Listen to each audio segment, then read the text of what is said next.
Junior న్యాయవాదులకి లా నేస్తం కింద ఇంత అందజేస్తున్నాము అని చెప్తున్నారే కానీ అది వీళ్ళు ఎలక్షన్స్ టైంలో దాని మీద ఫండ్స్ రిలీజ్ చేయడమే కానీ అప్పటి వరకు జూనియర్ న్యాయవాదులకి దాని మీద ప్రూఫ్స్ అందట్లేదనే చెప్పాలి. అదే కాకుండా ఈ లా నేస్తంలో ఫ్రీగా జూనియర్ అడ్వకేట్స్ ఇవ్వడం కాకుండా లీగల్ సర్వీస్ అథారిటీస్ ఏవైతే ఉన్నాయో అక్కడ కేసెస్ ఎవరైతే డబ్బులు పెట్టుకోలేక ఎవరైతే ఉండిపోతున్నారో వాళ్ళకి లీగల్ సర్వీసెస్ కింద డిఎల్ఎస్ఏలకు కానీ ఎంఎల్ఎస్ఏలకు కానీ ఆ ఫండ్స్ ఇస్తూ జూనియర్ అడ్వకేట్స్ కి ఆ కేసెస్ ఎండార్స్ చేసి వాళ్ళ ఎక్స్పీరియన్స్ ని కూడా వాళ్ళ ఎక్స్పీరియన్స్ ని పెంపొందించేలాగా ఆ లా నేస్తం ఇస్తే దాని మీద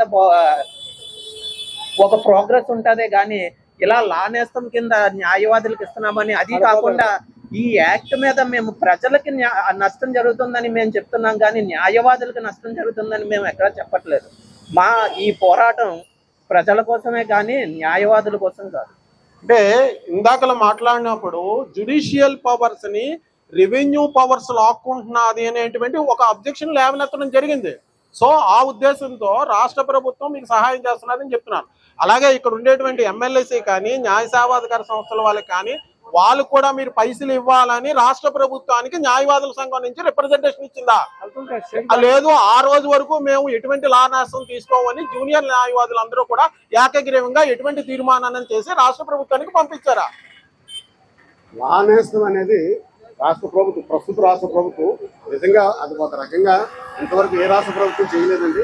ఇప్పుడు వచ్చిన ఈ జగన్మోహన్ రెడ్డి గారి ప్రభుత్వం లా నేస్తం అంటూ ఆ రోజున ఆయన పాదయాత్ర ఇచ్చిన హామీ మేరకు ఇవ్వడం జరుగుతుంది.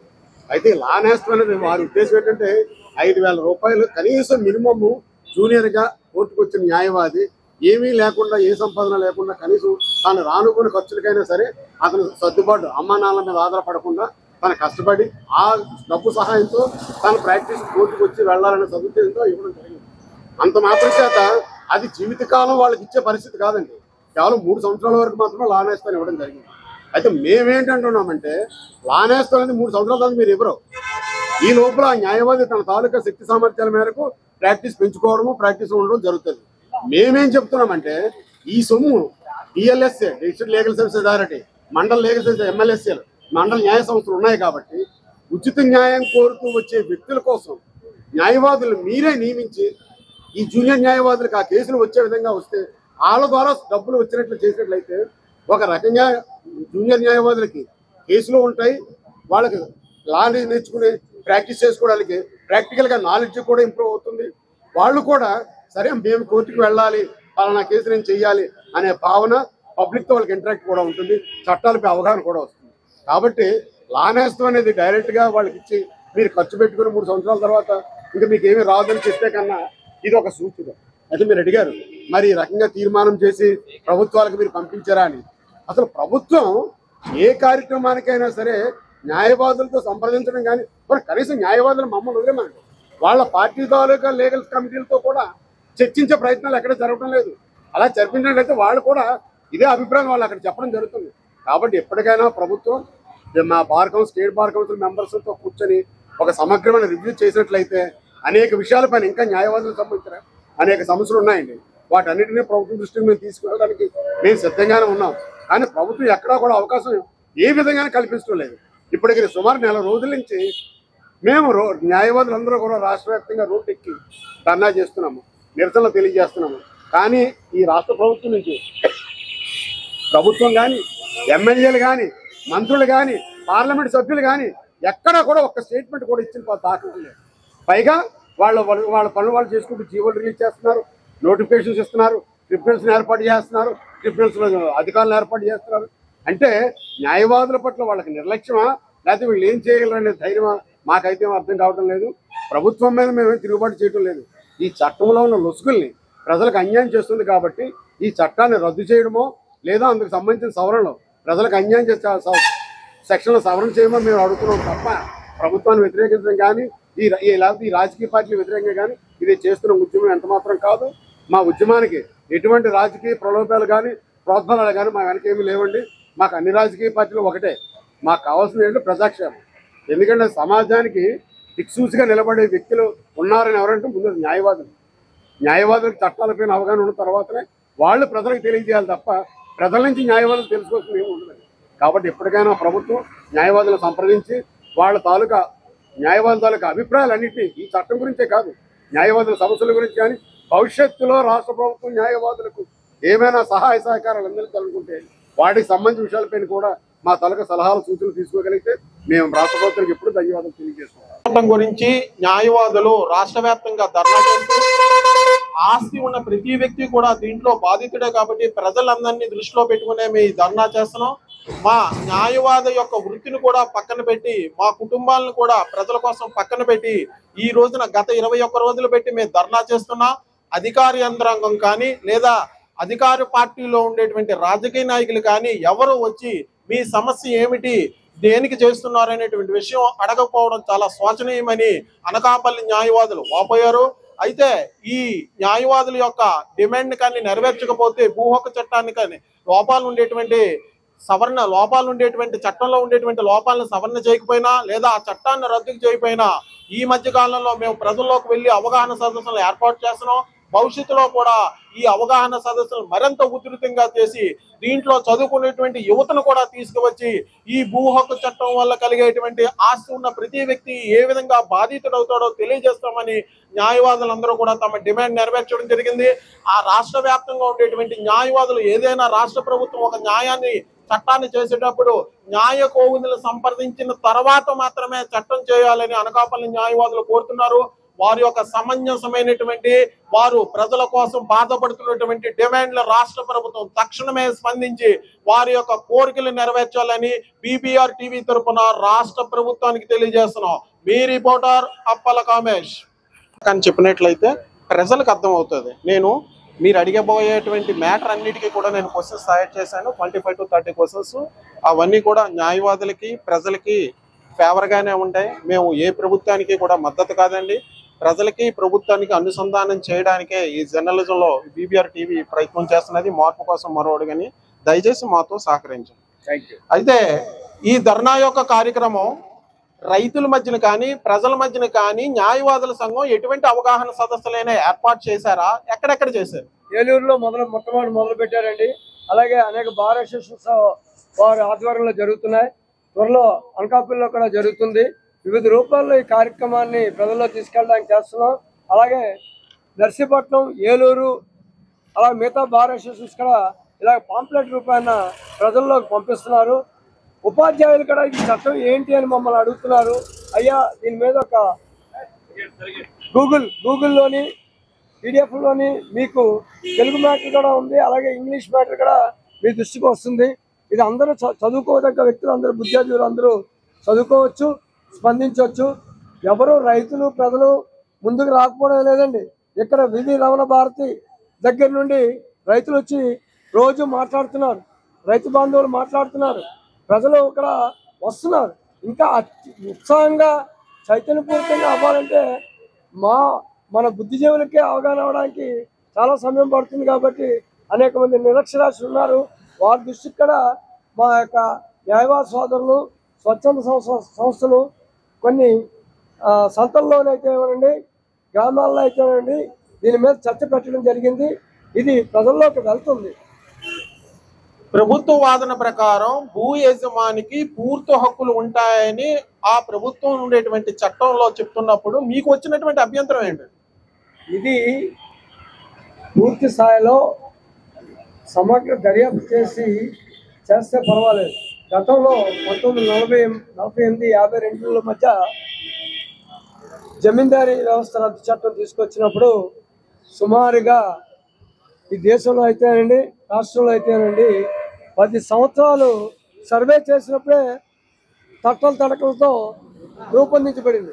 అలాంటిది ప్రపంచ బ్యాంక్ ఆదేశాల మేరకు అయితేనేవ్వండి, కేంద్ర ప్రభుత్వం డిజిటలైజేషన్ విధానం అయితేనేవ్వండి, నీతి ఆయోగ్ ప్రయోగంతో ఏనండి ఈ ప్రయోగం చేసినప్పుడు చాలా వరకు భూమి మీద ఉన్న ప్రజలు, యజమానులు ఎక్కడెక్కడో ఉంటున్నారు. అలాగే నిరక్షరాస్యులైన రైతులు కానీ వ్యక్తులు కానీ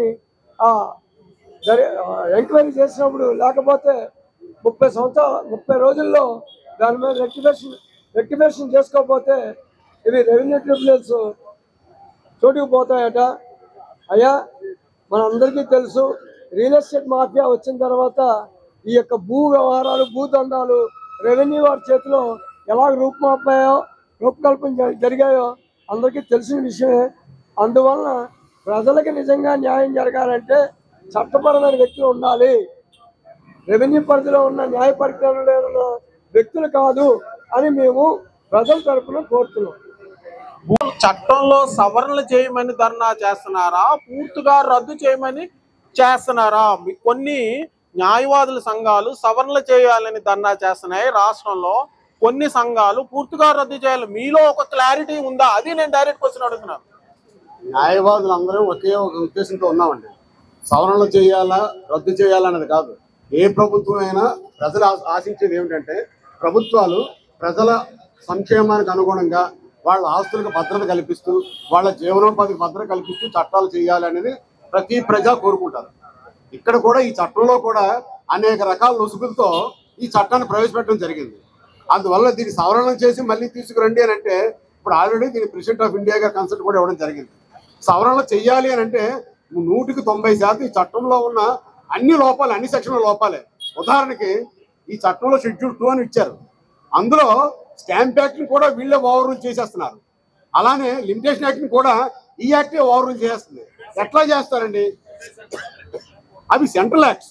వాటిని ఓవర్ రూల్ చేస్తూ స్టేట్ యాక్ట్ చేయడానికి రాష్ట్ర ప్రభుత్వానికి ఉన్న అధికార పరిధి రాజ్యాంగం ద్వారా కల్పించిన పరిధి ఏమిటి? అందుచేత సవరణలు చెయ్యాలి అని అంటే ఆల్మోస్ట్ చట్టం మొత్తం మార్చాలి. కాబట్టి దీన్ని ఒక విధంగా రద్దు చేసి దీని స్థానంలో ప్రజాభియోగ్యంగా మిగతా చట్టాలకు అనుగుణంగా వాటిని సమన్వయం చేసుకుంటూ ప్రజల హక్కులకు భంగం కలగకుండా చట్టం తీసుకురాగలిగితే అది అందరికీ ఆమోదయోగ్యమేనండి. ఈ విషయం పైన అన్ని న్యాయవాదం ఒకే నిర్ణయంతో ఉన్నాం. బిలో 7 years ఏవైతే కేసులు ఉన్నాయో క్రిమినల్ కేసెస్ లో దాన్ని న్యాయస్థానం పరిధి నుంచి పోలీస్ స్టేషన్ పరిధిలోకి మార్చినప్పుడు అప్పుడు చేయని ఆందోళన ఇప్పుడు ఎందుకు చేస్తున్నారు? దాని మీద లా కమిషన్ సిఫార్సులు చేసి దాని మీద ప్రతి ఆస్తులు ఉన్న భూములు కానీ ఆస్తులు బిల్డింగ్లు కానీ ఉన్న ప్రతి వ్యక్తికి కూడా మండల స్థాయిలో కానీ గ్రామ స్థాయిలో కానీ పట్టణాల్లో కానీ రూరల్ అర్బన్ ఏరియాలో ఎక్కడా కూడా ఆస్తి హక్కులు ఉన్న ప్రతి ఒక్కరికి కూడా ఆస్తి హక్కులు ఆంధ్రప్రదేశ్ లో పర్టికులర్ గా అందరికీ దీనివల్ల ప్రభావం ఉందండి. ఎవరికి కూడా ఇది మంచిగా ఉండే పరిస్థితి అయితే లేదు. అందరి వ్యక్తుల తాలూకా యాజమాన్య హక్కులకు ఇది భంగం కలిగించే విధంగా ఈ చట్టం ఉంది. కాబట్టి న్యాయవాదులందరం కూడా సమాజాన్ని ఒక గైడ్ చేసిన బాధ్యత నైతిక బాధ్యత మాకు ఉంది. కాబట్టి ప్రజలకు ఏ నష్టం కలగకూడదని ఆ నష్టాలను మేము గుర్తిరిగి ఈ ఉద్యమాన్ని ప్రారంభించాం. అంటే గతంలో ఈ భూ హక్కు చట్టం వల్ల చిన్నకారు రైతులకి ఎక్కువగా భూ యజమానులు ఉన్నారు కాబట్టి వారికి నష్టం జరుగుతున్నదని చెప్తున్నారు. అయితే మీ ధర్నాలో ప్రజలు కానీ రైతులు కానీ ఆస్తి ఉండేటువంటి వ్యక్తులు కూడా ఎవ్వరూ కూడా ఈ ధర్నాలో పాల్గొలేదు. కేవలం ప్రజా సంఘాలు, రాజకీయ నాయకులు వాళ్ళ ఓట్ల కోసం సంఘీభావం చేసుకుని ఫోటోలు తీసుకుని వెళ్ళడం తప్ప ఏమైనా జరిగిందా? మనకి దురదృష్టం ఏంటంటేనండి, మన భారతదేశంలో కానీ మన రాష్ట్ర ప్రభుత్వంలో ఆంధ్రప్రదేశ్లో కానీ ప్రజలు 80% నిరక్షరాస్యులు. ఇక్కడ కేవలం ఏంటంటే ఒక 20% 25% మాత్రమే అక్షరాస్యులు. అలా చదువుకున్న వాళ్ళకి మాత్రమే ప్రభుత్వం జారీ చేస్తున్న చట్టాలపైన కానీ జీవోలపైన కానీ వాళ్ళకి ఒక అవగాహన రావడానికి అవకాశం ఉంది. నిరక్షరాస్యులు ముఖ్యంగా రైతులు, కార్మికులు, కర్షకులు, రోజు కూలీ వేతనాల కోసం పనిచేసే వాళ్ళు వీళ్ళు ఏమాత్రం చట్టాలపైన అవగాహన ఉంటుందండి. వాళ్ళకి కనీసం ఏబీసీలు కూడా తెలియని వ్యక్తులు ఈ రోజుల్లో మన దేశంలో బ్రతుకుతున్న సందర్భాలు. మరి అలాంటి నిరక్షరాస్యులకి చట్టాల గురించి తెలియనప్పుడు వాళ్ళకి ఇది మంచిగా ఇది చెడా, దేనిపై స్పందించాలి, దేనికి మనం ఉద్యమం చేయాలి అనే ఆలోచన వాళ్ళకి రాదు. అది రావాలి అంటే ముందు వాళ్ళకి కొట్టగలవాలి. వాళ్ళ తాలూకా జీవనోపాధి పైన వాళ్ళ తాలూకా ఉద్దేశం ఉంటుంది తప్ప చట్టాలను, ప్రభుత్వం చేస్తున్న చట్టాలను, ఈ ప్రభుత్వాల తాలూకు చర్యల వల్ల మనకు కలుగుతున్న నష్టాలపై స్పందించాలని కానీ వాటిపైన ఒక ఉద్యమ కార్యాచరణ చేయాలని కానీ నిరక్షరాస్యులైన మన ప్రజలు తక్కువ అండి. వాళ్ళందరినీ కూడా స్ఫూర్తిదాయకంగా వాళ్ళకి వీళ్ళన్నింటినీ కూడా తెలియజేసి ఒకదానికొకటి వాళ్ళకున్న నష్టాలన్నీ తెలియజేసి వాళ్ళని చైతన్యవంతులను చేసి జాగృతం చేసినాడు ఈ ఉద్యమం ఎలా ఉండదండి. మహా ఉద్యమం ఒక సునామీలాగా తయారై ప్రభుత్వాలను పడదోసే ప్రయత్నం కూడా ఫలితాలు కూడా వచ్చే పరిస్థితి. కాబట్టి ఎప్పటికైనా సరే ప్రభుత్వాలు గుర్తిరిగి ఈ ఉద్యమం ఇంత ఉధృతం కాకముందే ఈ చట్టాలను రద్దు చేయడమో లేదా ప్రజలకు వ్యతిరేకంగా ఉన్న సెక్షన్లను అమెండ్మెంట్ చేసి సవరణ చేసి ప్రజలకు ఉపయోగపడే విధంగా తయారు చేయడం చాలా మంచిది. టైటిలింగ్ లో మీరు కన్ఫర్ చేసేదానికి సంబంధించి దీంట్లో డిఫరెంట్ ఆస్పెక్ట్స్ లో హిందూ సక్సెషన్ యాక్ట్ ఉన్నది, ఇండియన్ సక్సెషన్ యాక్ట్ ఉంది, ముస్లిం సక్సెషన్ యాక్ట్ ఉంది. డిఫరెంట్ సక్సెషన్ యాక్ట్స్ కానీ డిఫరెంట్ దీనికి సంబంధించి ఒక statutory law, public law and local law ఇవన్నీ ఎత్తుబాటు చేసుకొని ఒక జ్యుడిషియరీలో దానికి సంబంధించి టైటిల్ డిక్లేర్ చేయడం జరుగుతుంది. ల్యాండ్ టైటిలింగ్ యాక్ట్ లో వీళ్ళు ఒక సర్వే నిర్వహించి, అది కూడా డ్రోన్ సర్వే నిర్వహించి వీళ్ళు టైటిలింగ్ యాక్ట్ మీద వీళ్ళు టైటిల్ కన్ఫర్ చేస్తున్నారు. దీని మీద ఎవరెవరికి ఎంత షేర్స్ ఉంటాయి, అందులో ఎంతమంది ఉన్నారు, వాళ్ళ లీగల్ హెయిర్స్ ఎంతమంది, ఎవరి సక్సెషన్ ఎలాగుంటుంది, దాని మీద బౌండరీస్ తర్వాత ఎలాగుంటుంది అనే దాని మీద వీళ్ళు చేసే కన్ఫరింగ్ అనేది సరిపోదు అనేది మా అభ్యంతరం. అలాగే ఇప్పటి వరకు కోర్టు పరిధిలో అనేక లక్షల కేసులు పెండింగ్ లో ఉన్నాయని సాక్షాత్తు సుప్రీంకోర్టు ఈ మధ్య కాలంలో వెల్లడించింది. అట్లాంటప్పుడు ఈ భూ హక్కు చట్టం తీసుకురావడం వల్ల రాష్ట్ర ప్రభుత్వం మీ యొక్క పని భారాన్ని తగ్గించడానికి అవకాశం ఉంది కదా. దీన్ని పని భారంగా తగ్గిస్తున్నారు అని పోర్ట్రే చేస్తున్నారే కానీ దీని వల్ల when the justice is in hurry justice will bury అనే దాన్ని కూడా మీరు కన్ఫర్మ్ చేసుకొని ఎప్పుడైతే దీని మీద సమగ్ర సర్వే కానీ ఎంక్వైరీ కానీ ట్రయల్ కానీ ఎప్పుడైతే దాని మీద లోపిస్తుందో దాంట్లో జరిగే జడ్జిమెంట్ లో దాని మీద దాని కెపాసిటీ ఉండదు అని మేము చెప్పగలుగుతాం. అంటే అక్కడ ప్రభుత్వం యొక్క వాదన ఏమిటంటే కోర్టులో ఇన్ని లక్షల పెండింగ్ కేసులు ఉన్నప్పుడు ఇట్లా భూ హక్కు చట్టం కానీ ఒక ల్యాండ్ పూలింగ్ అథారిటీ పరిధిలో కానీ తీసుకొచ్చినట్లయితే కొంతవరకు తగ్గడానికి అవకాశం ఉందని ప్రభుత్వం యొక్క వాదన. కోర్టులో 66% కేసులన్నీ కూడా సివిల్ కేసులు భూ సంబంధించినటువంటి దావాలని చెప్తున్నారు. అయితే ఆ దావాల్ని న్యాయవాదులే కావాలని దీర్ఘకాలంగా కొనసాగిస్తున్నారని ఒక లిమిటెడ్ పీరియడ్ పెట్టుకుని మేము ఇన్ని వాయిదాల కన్నా మేము అడగాము అని మీరు ఎప్పుడైనా ప్రభుత్వానికి లిఖితపూర్వకంగా న్యాయవాదుల సంఘం నుంచి మీరు రిప్రజెంటేషన్ ఇచ్చారా? ఇచ్చారు, తప్పకుండా ఇచ్చారు. ఇది న్యాయవాదుల మీద ఈ సమస్య తోయడం భావ్యం కాదు. సిపిసి గతంలో ఉన్న విధానానికి ప్రస్తుతం అమెండ్మెంట్ సిపిసి మీద ఉన్న విధానం ప్రకారం వెళ్తాం కానీ న్యాయవాదులు సొంత ఆలోచనతో కోర్టులో వాదించరు. చట్టపరమైన విధానం ఎలా ఉందో అలా చేయాలి కాబట్టి మా బాధ్యత కాబట్టి చేస్తాం. లిటిగెంట్ పబ్లిక్ వాళ్ళ యొక్క రికార్డు తెచ్చుకోకపోవడం వల్ల దానివల్ల అలసత్వం జరుగుతుంది కానీ న్యాయవాది మీద ఈ చర్యను తోయడం అది భావ్యం కాదు. న్యాయవాదుల సంఘంలో కొంతమంది సవరణలు చేయాలని కొంతమంది పూర్తిగా రద్దు చేయాలంటారు. అసలు మీకే ఒక క్లారిటీ లేదని ప్రజల్లో ఒక భావన. ఏంటి మీరు కోరుకుంటున్నారు? రద్దు కోరుకుంటున్నారా, సవరణలు కోరుకుంటున్నారా? ఈ భారతదేశ భౌగోళిక స్వరూపం అనేక విధాలుగా ఉంది. ఒక్కొక్క రాష్ట్రంలో సెంట్రల్ గవర్నమెంట్ ఏ చట్టం తీసుకొచ్చినా ఒక్కొక్క రాష్ట్రంలో రాష్ట్ర పరిస్థితులను బట్టి స్టేట్ యాక్ట్స్ ఉంటాయి, సెంట్రల్ యాక్ట్స్ ఉంటాయి. వీటిలన్నింటినీ సమన్వయపరుస్తూ చట్టబద్ధంగా ముందుకు తీసుకెళ్లాలి కానీ న్యాయవాదులు స్వనిర్ణయం మీద వెళ్ళడానికి లేదు. ఒక రాజ్యాంగం ఉంది భారతదేశానికి. రాజ్యాంగ ప్రకారం కాన్స్టిట్యూషన్ ఒక పార్లమెంట్ ఉంది, ఒక అసెంబ్లీ ఉంది. ఇవి అక్కడ మీరు ఇలా అడిగారు కాబట్టి మీరు చెప్పక తప్పట్లేదు. ఆ చట్ట పరిధిలోకి పార్లమెంట్ పరిధిలోకి న్యాయవాదులను తీసుకెళ్ళండి. ఈ దేశానికి స్వతంత్రం తీసుకొచ్చింది ఎవరు? న్యాయవాదులే. గాంధీ ఎవరు? నెహ్రూ ఎవరు? పటేల్ ఎవరు? జిన్నా ఎవరు? ఈ రాష్ట్రంలోని ఆంధ్ర కేసరి ఎవరు? న్యాయవాదులు కాదా? అప్పుడు ఇన్ని సమస్యలు ఉన్నాయా? ఇంతకంటే ఎక్కువ సమస్యలు ఉన్నప్పుడు చట్టపరంగా ప్రజలకు న్యాయం జరగాలని న్యాయపరమైన నిర్ణయాలు చట్టసభల్లో తీసుకుంటే ఇవాళ వ్యాపారస్తులు వెళ్తున్నారు రాజకీయాల్లోని చట్టసభల్లోకి. మేము ప్రజల్లోకి న్యాయవాదులు ఒక్కలే న్యాయం చేయలేదు కాబట్టి స్వరూపికంగా అన్ని విధాలుగా మార్పులు వచ్చినప్పుడే న్యాయవాదులు చట్టపరమైన రక్షణ కల్పించగలరు. మా ఒక్క బాధ్యతే కాదు, న్యాయమూర్తులు కూడా ఇందులో భాగస్వామ్యం కాబట్టి చేయగలరు. అందరికీ న్యాయమూర్తులకు కూడా అమెండ్మెంట్ అవుతుంది, చట్టాల మీద ట్రైనింగ్ అవుతుంది. మరి ఎంత వ్యయం అవుతుంది? ఇవాళ సింపుల్గా వ్యయం తప్పించుకోవడానికి రెవెన్యూ ట్రిబ్యునల్స్ అని అదని చెప్పి దోబూచులాడుతున్నాయి ప్రభుత్వాలు. దొంగోడి చేతులకు తాళం ఇస్తున్నారు. రెవెన్యూ పరిధిలో జరుగుతున్న అన్యాయ అక్రమాలు ప్రజలందరికీ తెలుసు.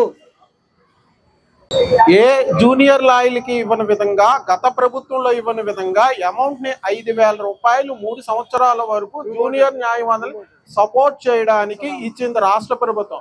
మేము ఎప్పుడూ కూడా న్యాయవాదుల పక్షానే ఉంటాం, న్యాయవాదుల పక్షపాతని ప్రభుత్వ వాదన. దాన్ని మీరు అంగీకరిస్తున్నారా లేదా? ఎందుకు ఈ యొక్క కార్యక్రమాన్ని నిర్వహించలేదు న్యాయవాదుల సంఘం? అయ్యా, బీబీఆర్ న్యూస్ వారికి ధన్యవాదాలు తెలియజేస్తూ, మీరు అడిగినటువంటి ప్రతి ప్రశ్నకు కూడా మేము అనకాపల్లి బార్ అసోసియేషన్ నుంచి సమాధానం చెప్తాం. ఏదైనా ఒక చట్టం రూపొందించేటప్పుడు అసెంబ్లీలో చర్చా వేదిక, ఈ రోజు ఉదయాన్నే అసెంబ్లీకి వెళ్ళేటప్పుడు ఎజెండా ఫామ్స్ ప్రతి అసెంబ్లీలో ప్రతి సభ్యునికి ముందు రోజు రాత్రి చేరదేయటం అనేటువంటిది అసెంబ్లీలో ఆనవాయితీ. ఆ ఆనవాయితీలో ప్రకారంగా రేపు ఉదయం అసెంబ్లీలో ఏ చర్చ జరపాలనేటువంటి దాని మీద టేబుల్ మీదకి ప్రతి శాసనసభ్యుల టేబుల్ మీదకి ఒక అజెండా రూపంలో వెళ్ళినప్పుడు వారు ఒక నోట్ ప్రిపేర్ చేసుకొని ఈ అసెంబ్లీలో జరుగుతున్నటువంటి ఈ చట్టాన్ని రూపొందించాలా వద్దనేటువంటి దాని మీద నోట్ ప్రిపేర్ చేసుకొని అది రాష్ట్ర ప్రభుత్వానికి ప్రజలకు ఉపయోగపడుతుందా లేదనే దాని మీద చర్చ జరిపిన తర్వాత చట్టాన్ని రూపొందించేటువంటి అలవాటు ఇప్పటి వరకు ప్రతి రాష్ట్ర ప్రభుత్వం చేపడుతూ ఉంది. ఈ మన ఆంధ్రప్రదేశ్ దురదృష్టం ఏంటంటే, ఏ చట్టమైనటువంటి వారు ప్రిపేర్ చేసి రూపొందించేసి జీవో పాస్ చేసిన తర్వాత ప్రజల్లోకి పంపిస్తున్నప్పుడు ఎవరికి తెలుస్తుందండి ఈ చట్టం తాలూకా ఆవశ్యకత ఏంటన్నది? మేము కూడా చట్టంలో ఆంధ్రప్రదేశ్ ప్రభుత్వం ఏర్పడిన తర్వాత, ఈ రాష్ట్ర ప్రభుత్వం ఏర్పడిన తర్వాత మేము మొదటిసారి టెంట్ వేయడం జరిగింది. ఎందుకు వేసిందో, వాళ్ళు ఎన్ని జీవోలు పాస్ చేసినా మాకు సంబంధం ఏంటి? ఇవాళ ప్రజలకు డైరెక్ట్ గా న్యాయ వ్యవస్థని వారి చేతుల్లో తీసుకొని ప్రజల తాలూకా భూ హక్కుల యాజమాన్య టైటిల్ డిసైడ్ చేసే అధికారాన్ని ఒక రెవెన్యూ డిపార్ట్మెంట్ లో ఆర్ఐ అధికారికి ఇవ్వటం వలన మేము న్యాయపరంగా ప్రజలకు అన్యాయం జరుగుతుంది కాబట్టి మేము ఇవాళ మా విధులకు హాజరు కాకుండా ఇక్కడ మేము టెంట్ వేయాల్సిన పరిస్థితి. జీవో 512 తీసుకొచ్చారు. అది 31/12/2023 నుంచి అమల్లోకి వచ్చింది అని చెప్పారు.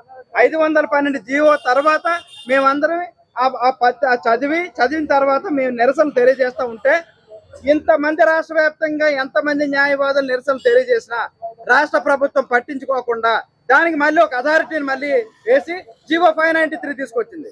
ఈ యొక్క జీవోల్ని అంటే వీళ్ళు ఎంత ఎంత ఎంత చేసినా వాళ్ళు అనేటువంటి వాళ్ళ రాష్ట్ర ప్రభుత్వం ఎట్టి పరిస్థితుల్లో దీన్ని పునరాలోచించలేదు. ప్రజలకు అన్యాయం జరుగుతుందని నిరసనలు తెలిసినా పట్టించుకోలేదు. ఇది ప్రజలకు తెలియాలనే ఆలోచనతో మేమందరం కూడా ప్రజలకు కూడా తీసుకెళ్లే కార్యక్రమం కూడా మరి రూపొందించడం జరుగుతుంది. అందరూ ప్రజలందరూ అర్థం చేసుకోవాలి, ఇది న్యాయవాదులకి జరిగిన అన్యాయం కాదు, ప్రజలకు జరుగుతున్న అన్యాయం. కాబట్టి న్యాయవాదులందరం కూడా మరి మేమందరం ధర్నాలు చేపడతాం. సెక్షన్స్ విరుద్ధంగా ఉన్నాయని భావిస్తున్నారా? అంతే నేను అడిగిన కోసం. చెప్పండి సార్ రమణి గారు. ఈ టైటిల్ ఆఫీసర్ ని అపాయింట్ చేసే తీర్మానంలో మనం దీన్ని తప్పుపట్టడం జరుగుతుంది. ఇది లెజిస్లేషన్, ఎగ్జిక్యూషన్, జ్యుడిషియరీ 3 బాడీల మీద రన్ అవుతూ ఉంటుంది. లెజిస్లేషన్ కి, ఎగ్జిక్యూటివ్ బాడీకి డైరెక్ట్ ఇంటరాక్షన్ పీపుల్తో ఉంటుంది. అలాంటి టైంలో వాళ్ళు పొలిటీషియన్స్ చేత కానీ లేదంటే ఎవరైనా అదర్ పీపుల్ ఇన్ఫ్లుయెన్స్డ్ పీపుల్తో వాళ్ళు ఇన్ఫ్లుయెన్స్ అయ్యి జరిగే పద్ధతి ఉన్నది. కాబట్టి జ్యుడిషియరీ అనే దాన్ని పెట్టి జ్యుడిషియరీకి డైరెక్ట్ ఇంటరాక్షన్ లేకుండా, ప్రజలతో డైరెక్ట్ ఇంటరాక్షన్ లేకుండా వాళ్ళకి కోర్ట్స్ అప్పచెప్పడం అనేది జరిగింది. ఇది వరకు ల్యాండ్ అక్విజిషన్లో కానీ, ఆర్ఓఆర్ పట్టాదార్ పాస్బుక్ యాక్ట్లో కానీ ఎగ్జిక్యూటివ్ బాడీస్కి జ్యురిస్డిక్షన్ ఇచ్చినప్పటికీ కూడా వాళ్ళు టైటిల్ డిక్లేర్ చేయడానికి లేదని చెప్పేసి వాళ్ళు చేస్తున్న టైటిల్ డిక్లరేషన్లో చాలా తప్పులు జరుగుతున్నాయి అని చెప్పేసి హైకోర్టులో కానీ సుప్రీంకోర్టులో కానీ డిఫరెంట్ సైటేషన్స్లో వాళ్ళు చేసిన తప్పుల్ని చెప్తున్నారు. అలాంటి టైంలో ఈ యాక్ట్ ద్వారా మళ్ళీ లెజిస్లేషన్కి, ఎగ్జిక్యూటివ్ బాడీకి పగ్గాలు అప్పచెప్తే దీనివల్ల పీపుల్ నష్టపోయే దాఖలాలు చాలా ఎక్కువ ఉంటాయి. దాన్ని క్వశ్చన్ చేస్తూ మేము ఈ అపాయింట్మెంట్ ఆఫీసర్ని కానీ ఈ యాక్ట్లో కానీ తప్పులు జరిగే అవకాశం ఉన్నదని చెప్పడానికి గట్టిగా కాన్ఫిడెంట్గా చెప్తున్నాము. ఇప్పుడు ఆలోచనండి, న్యాయస్థానాల దగ్గర నుంచి కేసులు పెండింగులు ఎక్కువగా ఉన్నాయి, తీర్పులు తొందరగా రావటం లేదు. కాబట్టి న్యాయస్థానాల పైన పరిపాలన తగ్గించడానికి ఇది ఒక అవకాశంగా ఉంటుందని రాష్ట్ర ప్రభుత్వం చెప్పడం అనేది రాష్ట్ర ప్రభుత్వానికి అజ్ఞానవంతులని చెప్పడానికి ఇది ఒక నిదర్శనం. ఎందుకంటే న్యాయస్థానంలో కేసులు పెండింగ్ ఉండడానికి కారణం ఇప్పటికీ మన దేశంలో చాలా ప్రాంతాల్లో న్యాయస్థానాలు చాలడం లేదు. కొన్ని న్యాయస్థానాల్లో అధికారుల కొరత, అంతేకాకుండా సిబ్బంది కొరత. అంతేకాకుండా ప్రమోషన్లు వచ్చాయనో, రిటైర్మెంట్ అయిపోయానో, ట్రాన్స్ఫర్ అయిపోయిన న్యాయమూర్తి స్థానాల్లో ప్రతి వారు నియమించకపోవడం, ఇట్లా అనేకం జరుగుతున్నాయి. కాబట్టి ప్రస్తుతానికి ఎగ్జాంపుల్ తీసుకుంటే మన అనకాపల్లిలో ఇప్పుడు 8 నెలల నుంచి అడిషనల్ సీనియర్ సివిల్ జడ్జి గారు కోర్టు లేదు, అలాగే first junior civil judge court officer గారు లేరు. మరి వీళ్ళందరూ లేకుండా మరి న్యాయస్థానంలో కేసులు పెండింగ్ అంటే ఉంటాయి. న్యాయమూర్తులు సకాలంలో సక్రమంగా నియామకం జరిగితే తప్పనిసరిగా వాళ్ళు 10:30 నుంచి సాయంత్రం 5 గంటల వరకు కోర్టులో కూర్చుంటారు. ఒక అరగంట లంచ్ టైం తీసుకున్నప్పటికీ కూడా కేసులు విచారణ చాలా వేగవంతంగా జరుగుతాయి. న్యాయవాదులు కూడా తప్పనిసరిగా కోర్టుకు వచ్చి కేసులు వేగవంతంగా విచారణ జరగడానికి సహకరిస్తారు. కానీ అసలు రాష్ట్ర ప్రభుత్వం న్యాయమూర్తులు హైకోర్టు ద్వారా నియమించబడి జరపకించకుండా, న్యాయమూర్తుల తాలూకు సిబ్బంది కొరతను తీర్చకుండా పనిభారం తగ్గిస్తున్నాం, కేసులు పెండింగ్ ఉంటున్నాయి, అందువల్ల దీనికి మీరు సొల్యూషన్ చెప్తున్నాం అన్నది చాలా తప్పుడు ఆలోచన అండి. ఇది ఎంత మాత్రం న్యాయబద్ధమైన కారణం కాదు. టైటిలింగ్ రిజిస్టర్ లో ఒకసారి నమోదైన తర్వాత ట్యాంపరింగ్ చేసేటువంటి అవకాశం ఉండదు. ఒకవేళ ఆ ఉద్యోగి ట్యాంపరింగ్ చేస్తే వారు పై అధికారులు చర్యలు తీసుకుంటారు. అట్లాంటి సాహసం ఉద్యోగులు చేస్తారని మీరు భావిస్తున్నారా? ఇది పూర్తిగా తప్పుడు చర్య. ఎందుకంటే కోర్టుల్లో ఒకవేళ ఆ కక్షిదారుకి న్యాయం జరగకపోతే అప్పీల్ చేసుకోవచ్చు వెంటనే. కానీ ఇక్కడ డ్యూటీ లెవెల్లో జరిగే తీర్మానాలు కానీ తీర్పులు అయితే ఉన్నాయండి, ఆయన తప్పుదలు చేస్తే కలెక్టర్ గారు మీగర్ ఫైన్ వేయడానికి అవకాశం తప్పించి దీని మీద క్రిమినల్ చర్యలు తీసుకోవడానికి లేదు. అందువల్ల మేము భయాందోళన చెంది ప్రజల పక్షాన ప్రజలకు జరిగే అన్యాయంపై మేము తిరగబడుతున్నాం. వారికి చైతన్యపూర్వకం కామని తెలియజేస్తున్నాం. ఇది ప్రజా సమస్య, న్యాయవాదుల సమస్య కాదు, ప్రజా సమస్య. కాబట్టి సామాజిక శ్రవణ మాకు తెలియజేయవలసిన ఆవశ్యకత ఉంది. కాబట్టి మేము ముందరకు వస్తున్నాం. న్యాయం చేయడానికి ప్రభుత్వం వారు ట్రిబ్యునల్స్ ని ఏర్పాటు చేశారు. మీకు వచ్చిన అభ్యంతరం ఏంటి? ట్రిబ్యునల్స్ ఏర్పాటు చేయడం అని మేము వ్యతిరేకించడం లేదండి. ట్రిబ్యునల్స్ ఏర్పాటు చేయొచ్చు. ఒక ప్రభుత్వం తీసుకున్న నిర్ణయాల్లో ట్రిబ్యునల్కి ఎంతవరకు రైట్ ఉంది, ట్రిబ్యునల్ ఎంతవరకు యాక్ట్ చేయొచ్చు అనేటువంటి దాని మీద ఇవాళ ఒక రెవెన్యూ పరంగా ఒక విఆర్ఓ కానీ ఒక ఆర్ఐ కానీ రెవెన్యూ ఎంట్రీ చేసేటప్పుడు భూ యజమానియతను అని ఎంట్రీ చేసేటప్పుడు తప్పులు తరగలు జరిగినప్పుడు ఇన్ని కోర్టులు, సివిల్ కోర్టులు ఇన్ని కోర్టులు పరిష్కరించలేనటువంటి దాన్ని ఒక ట్రిబ్యునల్ ఏ విధంగా పరిష్కరిస్తుందండి? ఈ జిల్లాలో ఇన్ని సివిల్ కోర్టులు ఉన్నప్పుడు ఒక ట్రిబ్యునల్ ఏర్పాటు చేస్తే ఎన్ని రోజులు న్యాయం జరుగుతుంది? ట్రిబ్యునల్స్ చేసే పరిస్థితి కాదు. సివిల్ కోర్టు జ్యూరిడిక్షన్ తప్పించడాన్ని మేము క్వశ్చన్ చేస్తున్నాం అండి. ఆర్ఎస్ఆర్ కానీ, ఐఎఫ్ఆర్ కానీ మరియు ఎఫ్ఎల్ఆర్ కానీ నిజమైన టైటిల్ 10(1) కానీ, A1 కానీ, B1 లో కానీ అధికారి మార్పులు చేస్తారని మీరు భావిస్తున్నారా? ప్రస్తుత డాక్యుమెంటరీ ఎవిడెన్స్ లో ఆర్ఎస్ఆర్, ఐఎఫ్ఆర్ మరియు ఎఫ్ఎల్ఆర్ 10(1), 1A1B లో మార్పులు చేస్తారని, అధికారి మార్పులు చేస్తారని మీరు భావిస్తున్నారా? ఆ మార్పులే కాకుండా ప్రెసెంట్ ఇప్పుడు మీరు చెప్తున్న టైటిల్సే కాకుండా గిల్మెన్ అడంగిల్ అని కానీ 10(1) లో కానీ, తర్వాత SFL లో కానీ, ఆ తర్వాత ఈ ల్యాండ్ FMB లో కానీ, SFL లో కానీ ఈ రికార్డ్స్ ఇప్పుడు మెయింటైన్ చేయకుండా ఆ రికార్డ్స్ ని పబ్లిక్ లో RTIలో అడుగుతున్నా సరే అవి వాళ్ళ దగ్గర లేవు అని చెప్పి ఇప్పుడు ఎగ్జిక్యూటివ్ బాడీ తప్పించుకుంటున్న దాఖలాలు చాలా ఉన్నాయి. ఇప్పుడు ల్యాండ్ టైటిలింగ్ ఆఫీసర్ కి దీన్ని ఆ పగ్గాలు అప్పచెప్పినప్పుడు దాని మీద ఇంకా విస్తృతంగా వాళ్ళు దీన్ని మిస్యూజ్ చేసి ఆ టైటిల్స్ ని డిస్ట్రాయ్ చేసి కొత్త టైటిల్స్ వీళ్ళు ఇష్టం వచ్చినట్టు వీళ్ళకి నచ్చిన వాళ్ళకి ఇచ్చే అవకాశాలు చాలా ఎక్కువ ఉన్నాయని చెప్పారు. ఇందాకలా మీరు ట్రిబ్యునల్స్ ఏర్పాటు చేయడం మాకు అభ్యంతరం లేదని చెప్పారు. ట్రిబ్యునల్స్ తర్వాత ట్రిబ్యునల్స్ లో అన్యాయం జరిగినప్పుడు హైకోర్టుకు వెళ్ళేటువంటి అవకాశం భూ యజమానికి ఇచ్చింది కదా ప్రభుత్వం. రివ్యూ కానీ అప్పీల్ కాదు.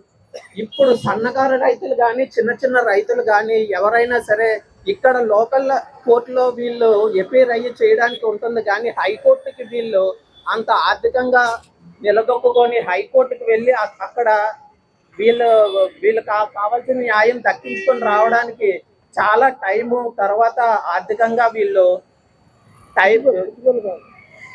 వాళ్ళు దానికి చేసుకోలేరని చెప్పేసి అని చెప్తున్నాం. ఈ ఒక్క చట్టంలోనే లొసుగులు ఉన్నాయని మీరు భావిస్తున్నారా, లేదా న్యాయ శాస్త్రంలో ఉండేటువంటి అన్ని చట్టాల్లో కూడా లొసుగులు ఉన్నాయని న్యాయవాదులు భావిస్తున్నారా? ఈ లొసుగులు ఉన్నాయా లేదా అనే దాని మీద జ్యుడిషియరీ చేస్తున్న సమగ్ర ఎంక్వైరీ ఇప్పుడు వీళ్ళు అప్పచెప్తున్న ఎగ్జిక్యూటివ్ బాడీ చేయలేదు అనేది మేము ఖచ్చితంగా చెప్పగలుగుతున్నాం. స్కిల్స్ కూడా వేయడం జరిగిందని చెప్తాం. సివిల్ నేచర్ పరిధి వేరు, క్రిమినల్ నేచర్ పరిధి వేరు పంపించడం జరిగింది. భారత వారసత్వం నిబంధనల ప్రకారము 21, 246, 300 చట్టానికి విరుద్ధంగా ఉన్నాయని న్యాయవాదులందరూ భావిస్తున్నారా?